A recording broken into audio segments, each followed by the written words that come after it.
మేము ఆ రోజు ఒక మాట చెప్పాం.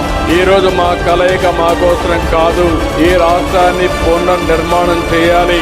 పూర్తిగా నిర్వీర్యమైనటువంటి ఆర్థిక వ్యవస్థ, విధ్వంసమైనటువంటి ఈ రాష్ట్రాన్ని పునర్నిర్మాణం చేసుకోవాలి. నిండు మనసుతో ఆశీర్వదించమని మిమ్మల్ని కోరాం. ఆ రోజు మేము చెప్పిన మాటలు మీకు గుర్తుంటాయి.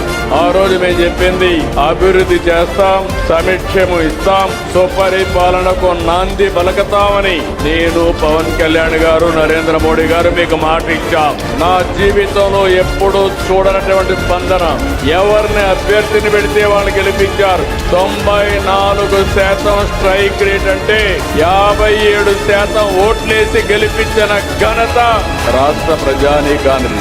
175 అసెంబ్లీ సీట్లలో 164 సీట్లు గెలిపించారు. అది చూసిన తర్వాత మా బాధ్యత పెరిగింది. మేము ఆ రోజు మీకు హామీ ఇచ్చాం. సూపర్ 6 అన్నాం. సూపర్ 6 అంటే చాలా మంది ఎగతాళి చేశారు, అసాధ్యం అన్నారు.